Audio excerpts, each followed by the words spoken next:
Hello, everyone. My name is Kwanza Nicole Gooden. I graduated from Mason, the College of Visual and Performing Arts, with my film degree in 2013. And I'm the director and co-writer of the film Token, and I'm here with Andrea Lewis. Hi! Hi, everyone. My name is Andrea Lewis. I am the co-creator with Kwanza. We co-wrote this short film together, and I produced it, and as you said, she directed it. Yep, and now we are going to show it for you all, and after we view Token, we will have a little Q&A and open it up for questions. So enjoy.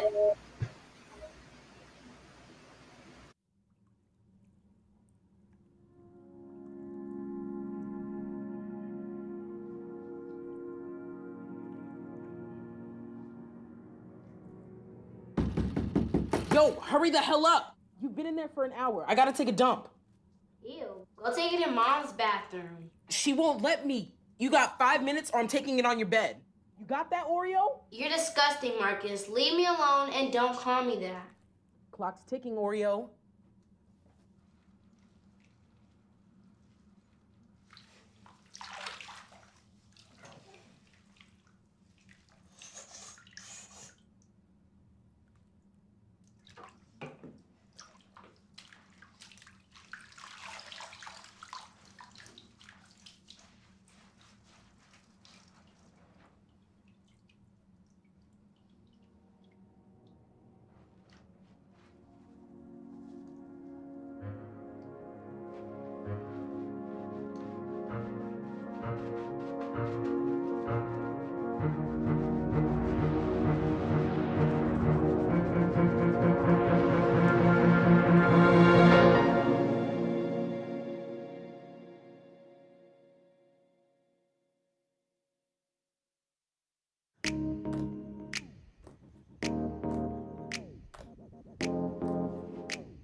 I'm coming, Mom.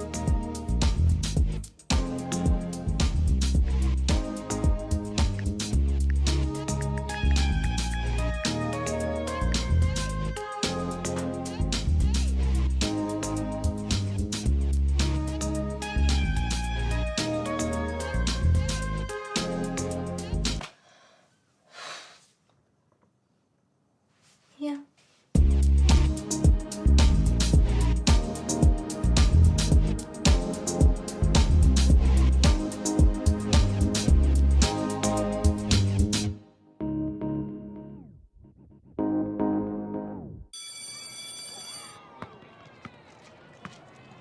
Okay, so it's gonna be us, obviously, Alex and Trey.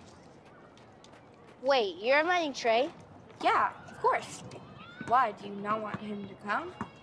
No, I do. I mean, I don't really care. I don't have anything against it. Wait, do you like him? She totally does. Look at her. You're blushing. Wait, well, actually, I can't really tell. Can you blush? I don't like him. I just didn't know you guys were friends.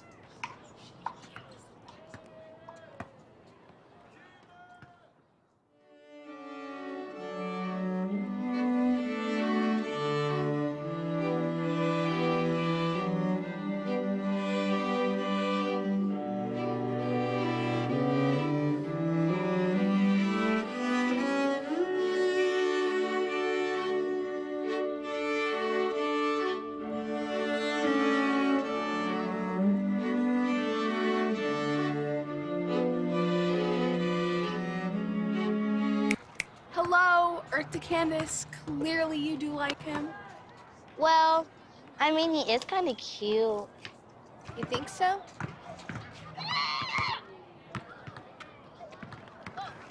You know, like, in a dorky way.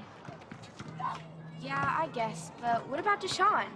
I think you guys would look really cute together. Oh my god, yes. They would be just like Beyonce and Jay-Z. Yeah. Should wave at him. Look, there he is right over there.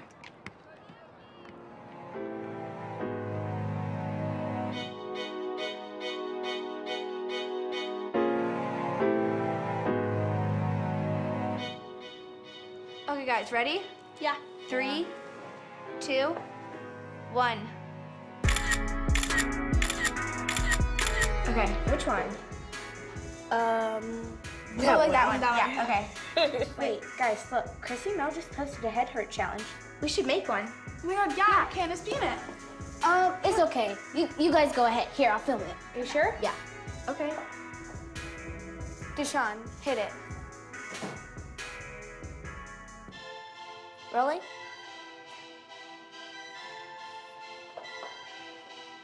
How do you do it again? Wait, let's do it. Wait, Candace, come on. I know you know how to do it. Can you come show us? No, I don't know actually. Oh, come on. Quit being shy. You don't have to be in the video. Just help us out on this part. Come on. I know you know how to do it. Quit being shy. Come on. No, seriously, I really don't know how to Guys, do it. it's fine. I know how to do it Are anyways. you actually kidding me? Just leave it be. Okay, ready? 1, 2, 3. 1, 2. Okay, let's go. Hey. I swear I feel like I'm more black than Candace sometimes. I know, right?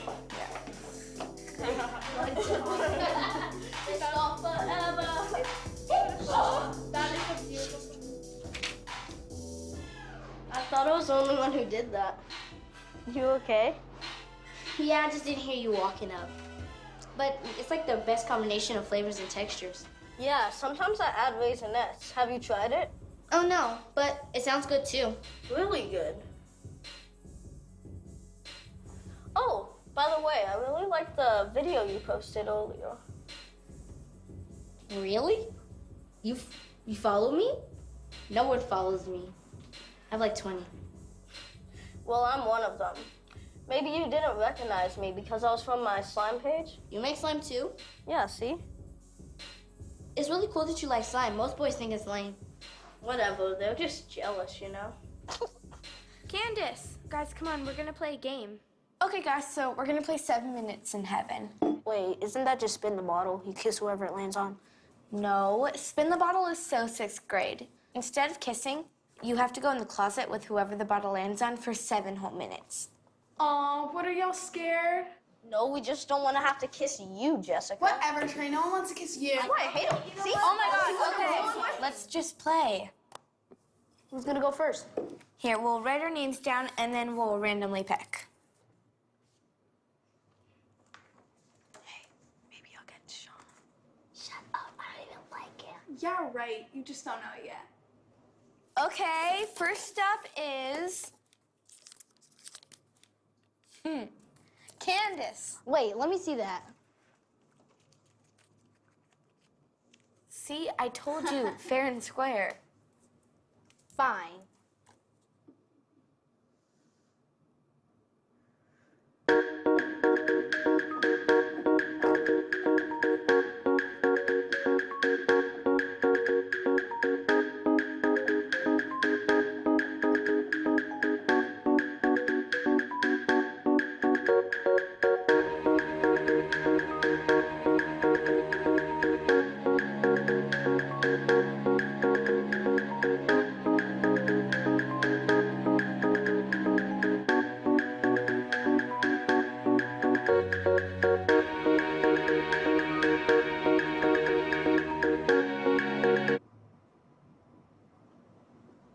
Candace and Sean, right this way. Abigail, wait.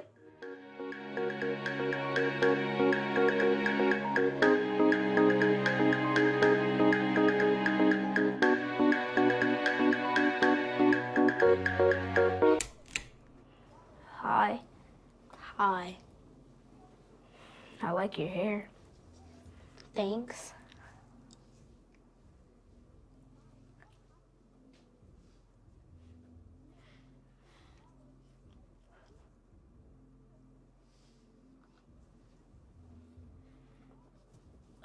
What are you doing? I don't know. I thought we were supposed to, like, make out or something. Oh, well, no offense, but I don't really like you. You don't? I mean, I do, but as a friend, not as a girlfriend. Oh, okay, cool. I'm sorry. Are you mad? No, I'm just surprised because I thought you did like me, like, as a girlfriend. Why'd you think that? Well, because you're always smiling at me and you're always nice to me. Oh, well, that's just because I think you're cool. Thanks, I think you're cool too. Cool, so when people ask, we just say we just talked, okay? Okay. Cool, I wouldn't want to mess up your chances with Trey anyway. What? What do you mean chances with Trey? Oh, well, when the bottle landed on me, he was pretty disappointed. I think he liked you. OMG. He loves me. He loves me. He loves me. For me? I love it. Beautiful. Ooh, these eyebrows are popping. Hey. I love you too, Trey. Bro, tell me everything. I'm telling you, we just talked. Nothing happened. So lucky the bottle landed on you. I mean, you'd probably know better than I how to ask a black girl out. I mean, she's the prettiest one I've ever seen, that's for sure.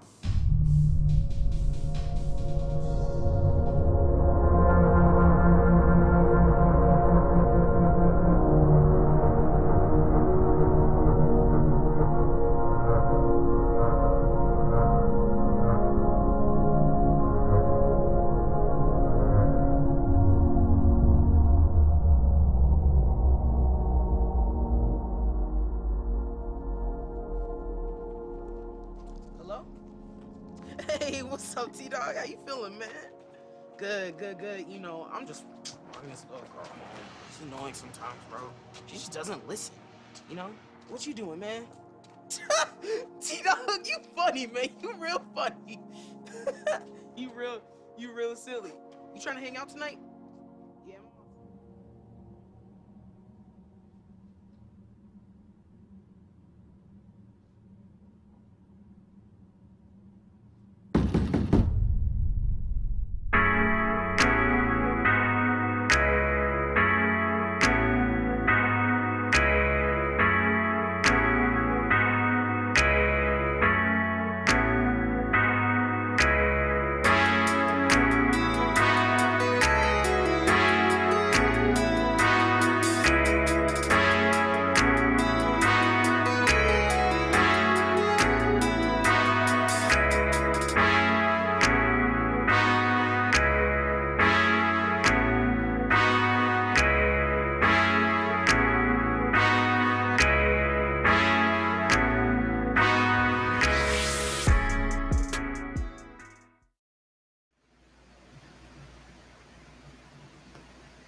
Hi, everyone. Thank you so much for joining us.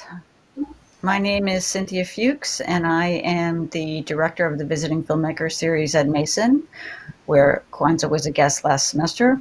And I'm also the interim director of Film and Video Studies at Mason, from which Kwanza was a graduate in 2013, as she just told us.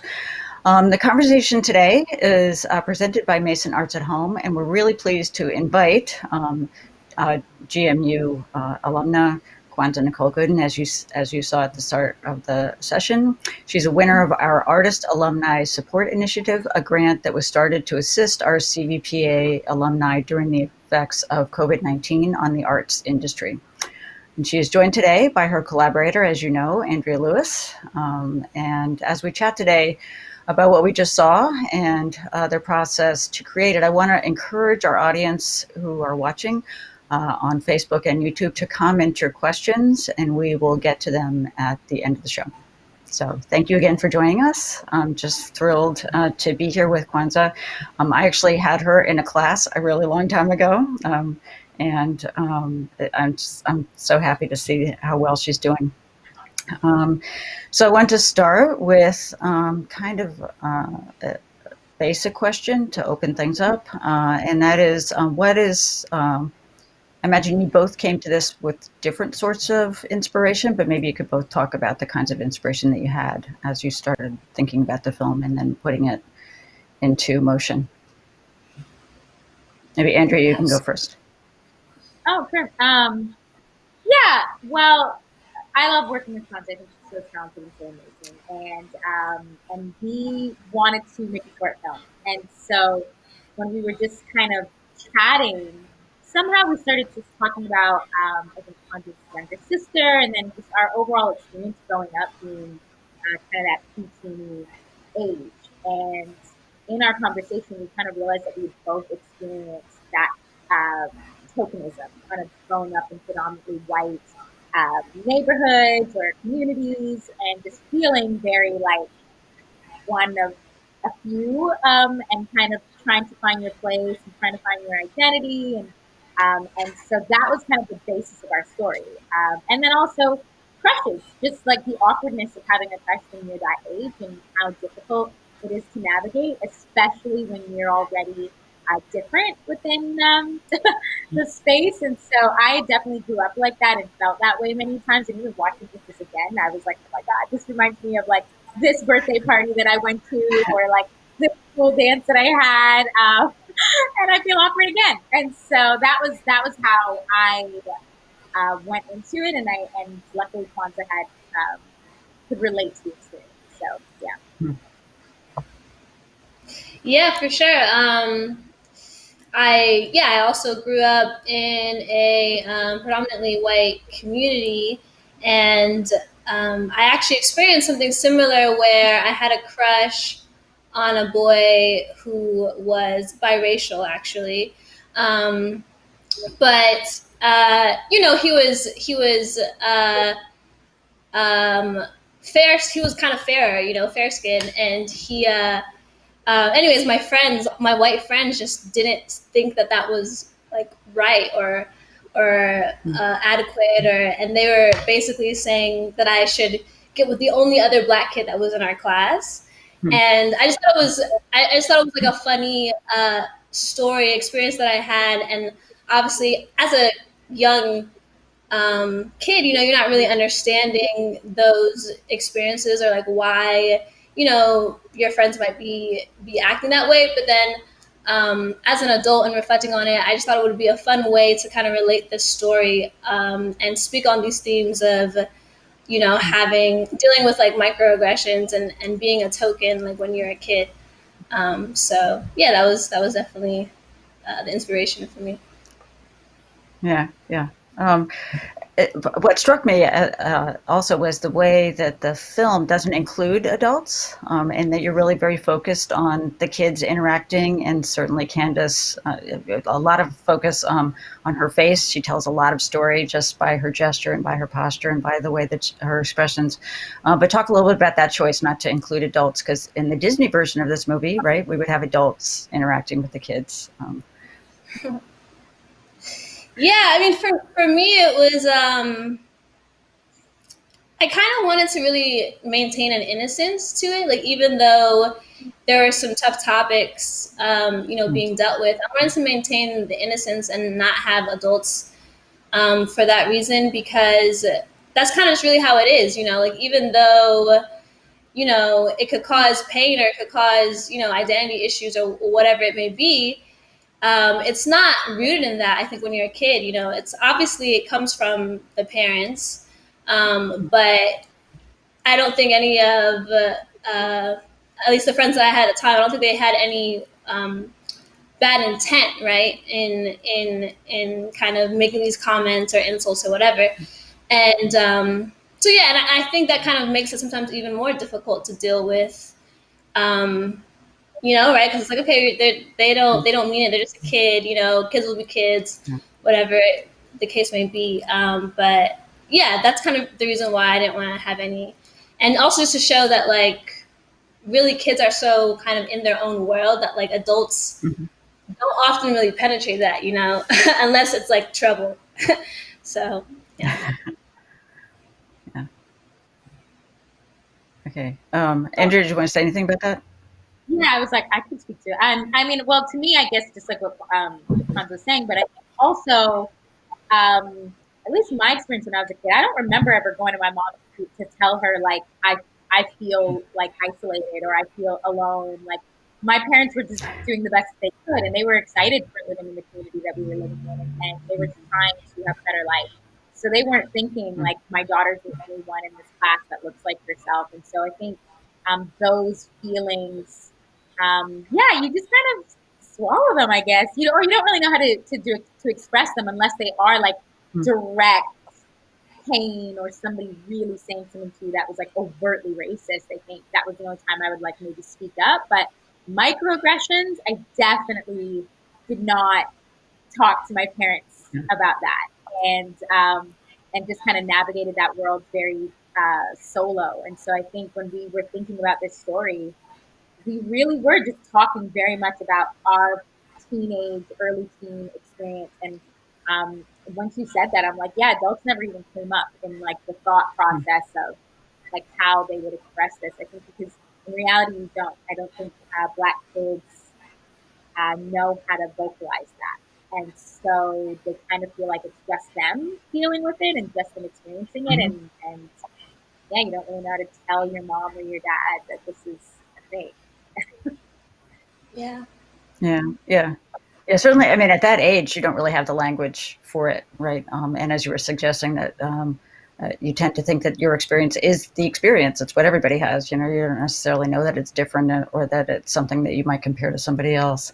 And the other thing that I was thinking about was even a word like microaggressions. Like now we use that commonly, right? But back, you know, when you were 13, that wasn't sort of a common word to be using. So you wouldn't, even the culture didn't have the language at that point, or the story that you're remembering then. I just want to remind everybody that please type your questions into the chat. We're very happy to take questions from everybody else. I have plenty I can ask. I also wanted to ask a little bit about the maybe that first shot. I think is so striking, and that the wonderful moment of her in the tub. And I'm sure there's all kinds of thematic and sort of formal ideas that you had about how to show her from above, and also then to have her that one moment when she almost looks like she's looking right at us in the camera. It's very, very brief, but it's almost like, okay, we're engaged, you know, in her story. And I thought that was really effective. But just talk about that decision to open in the bathtub, because it's an unusual choice. Yeah. For me, I think, you know, I just wanted to kind of like open in a way that was really intimate, you know, allowing us to immediately kind of connect with Candace, you know, on a deeper level and like kind of see what she's going through, kind of immediately engage with like her emotions, right? Because she's, as you mentioned, she's like carrying us emotionally through the story. And yeah, so I wanted to start with that. And also, you know, it's like that moment happens at the end of the day that we see where the film takes place, right? So, you know, I guess it was just me also wanting to have some type of creative flair, and having that ending be at the beginning. But also just kind of to show, you know, how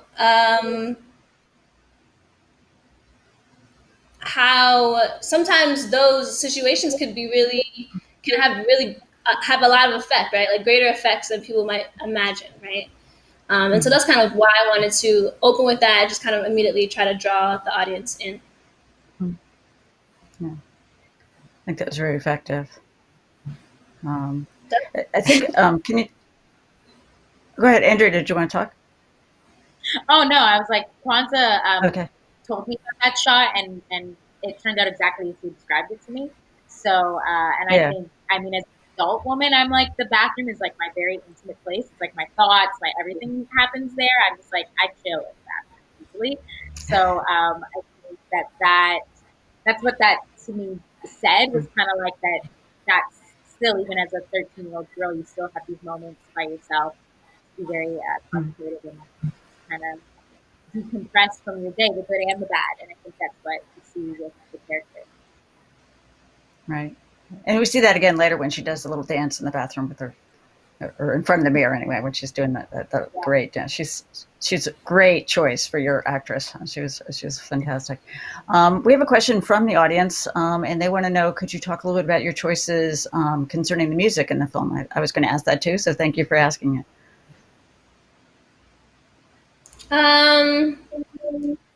Music choices. I don't know. I guess I just wanted to. We worked with a producer named Scotty Mack. His real name is Malcolm, but he goes by Scotty Mack, and yeah, he was great. Those songs were originally produced by him, and we just wanted to, have music that felt lively, but felt also like it could relate to a kid world, and yeah.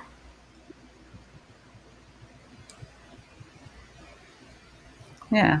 Well, there were, again, I think very effective choices. And it worked, in part, it worked really well just for regular motion, but also in the slow motion. I thought that when she's going down the sidewalk, it was the perfect beat and the perfect tone and the perfect sort of, yeah, she's ready. And then, we've got this sort of ominous. Yeah. We have another question. Go ahead. Played with. Oh, sorry. I just want to say that we did also have a motif that we played with, that was in the bathroom scene. That we also in the beginning we also heard it again, like after the party scene, at the very end of the party scene. That I tried to pull that back in to kind of replicate that feeling. Yeah. Right. And also there's the circular motion of the plot. I mean, because you're starting and then you're ending where you're starting. Yeah, exactly. That was good. That was a good cue. We have another question, and this is from Dean Rick Davis, who you might remember. And he wants to know, can you talk a little bit hi, Rick. Can you talk a little bit about how you arrived at the decisions for the shots in the film? The visual style, as he's describing, is quite striking, and I agree. Wow, thank you. Thanks, Rick. Yeah. For me, I wanted to, just have really kind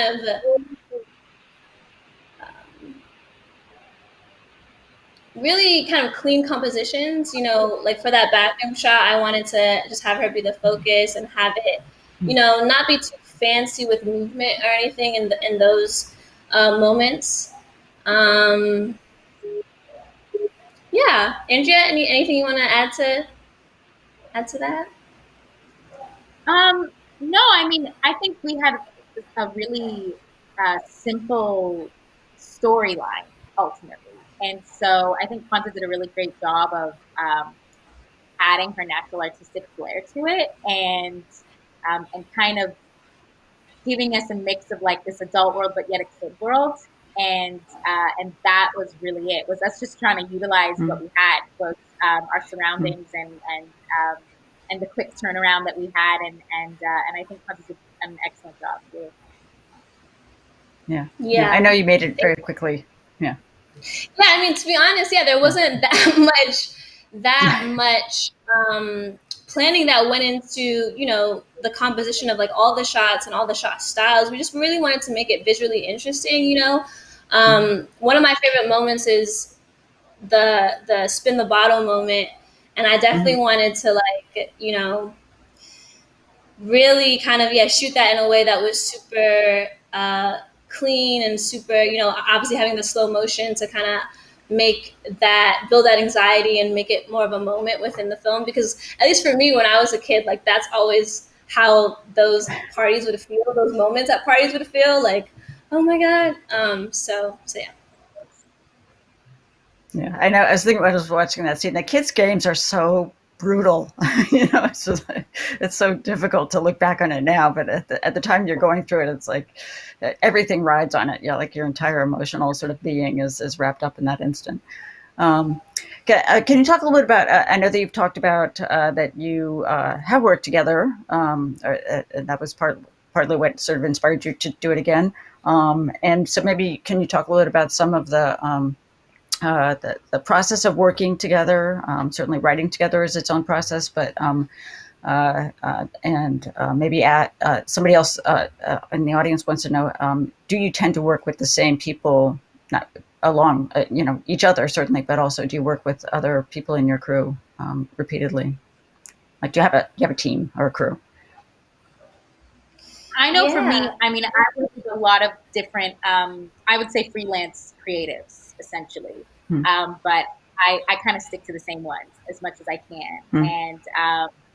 And just, ultimately, I think when you're creating, when you are creative, it's like, you really do need to trust the people that you are creating with. And then you also hope that describing your idea, they're going to get it. I think that's the bigger thing because artists know that not always do you have an idea that's like, that you could always just like put down to paper. Sometimes you're like, listen, I see this one shot or I see this one theme and you just hope that the person gets it. And I started working with Kwanza a couple years ago just on asking her to collaborate with me on a couple shorts that I was doing. And I just liked our process.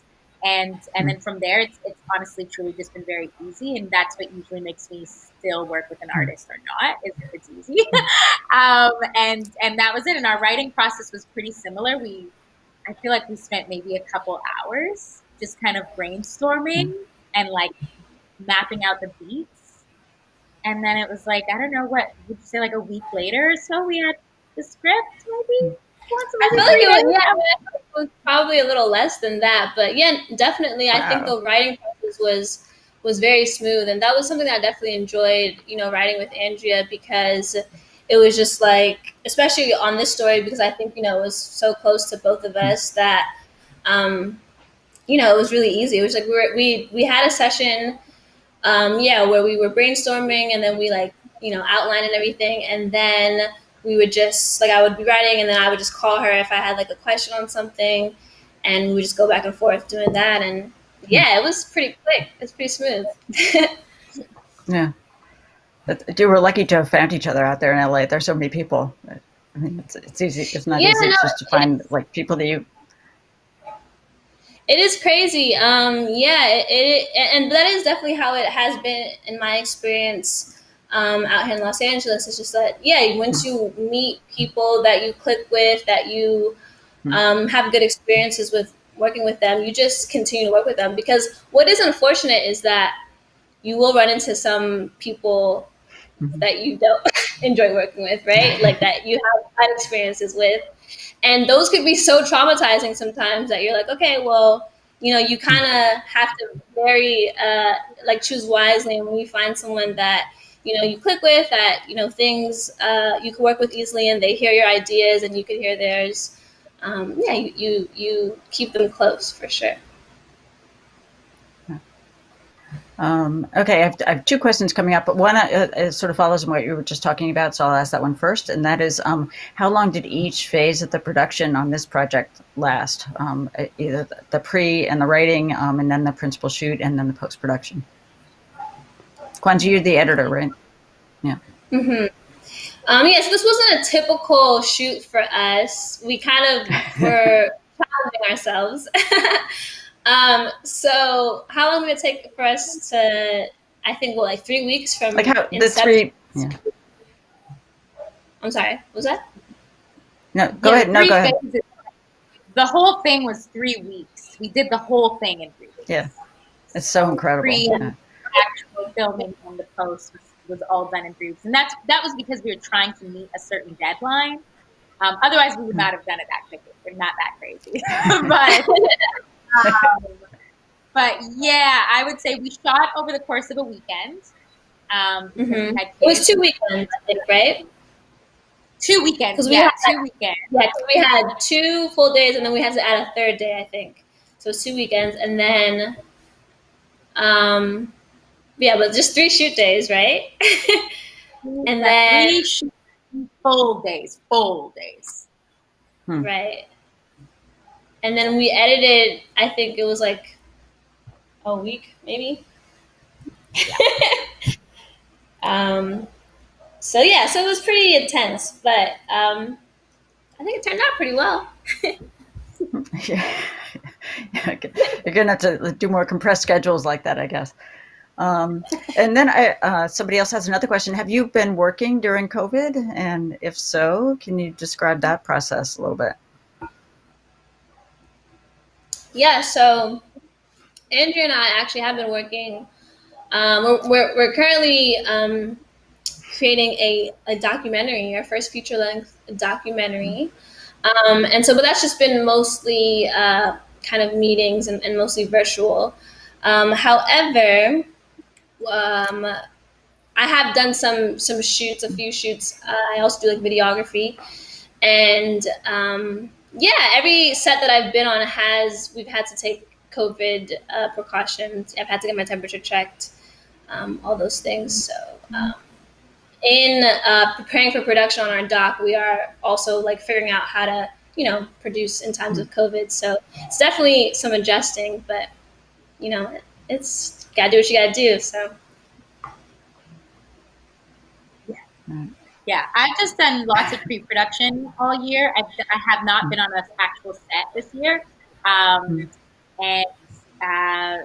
but I have a few friends that have, and it looks interesting more than anything. Looks like they're figuring it out. So I think we'll all eventually experience that set life with a mask and some temperature checks the entire time. Yeah, I think, and not only on sets. I mean, this is life, right? So Definitely. So I'm wondering, somebody else has another question. That is, do you want to continue to work together, working on topics or themes that are similar to the film that are similar to Token? I'm guessing that maybe you can talk a little bit about the documentary that you're working on. Sure, Andrea, take it away.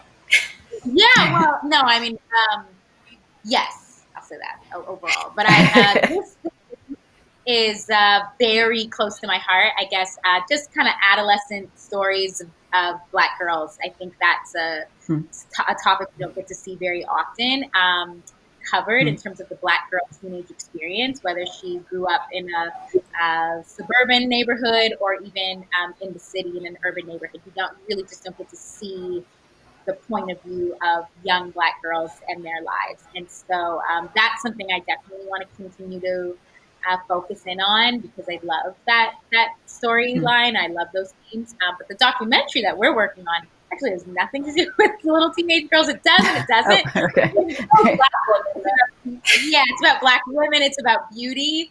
So I naturally gravitate towards stories that have to do with women of color and Black women. And so everything that I do is within those themes. And I naturally hope that they affect and give hope to younger generations. And so, yeah, it indirectly will affect teenage girls. But in terms of actual scripted and narrative, this is a theme that I want to continue working on. Yeah, see, I definitely want to continue with the theme, with this theme.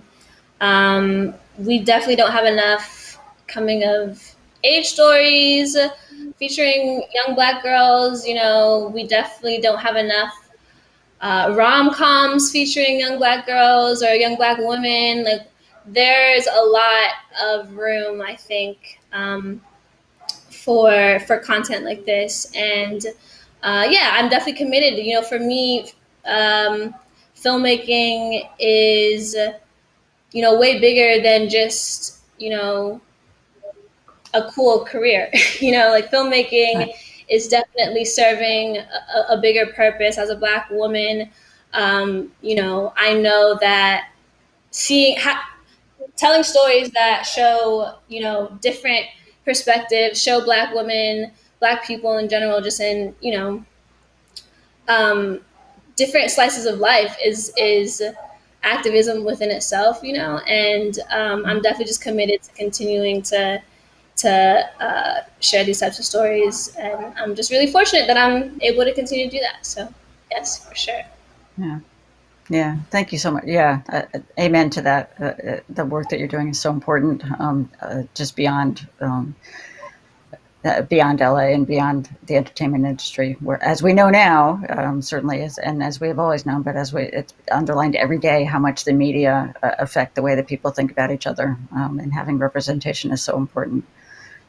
So thank you so much. I think we're pretty much out of time, so I want to thank you again for sharing your film with us, and for sharing your time with us, and for sharing your ideas with us. Just thrilled to have met Andrea, and happy to see Kwanza again. And thank you, everybody else, for joining us. And we hope to see you for more digital events on Mason Arts at Home. Thanks so much. Thank you. Thanks so much. Appreciate it.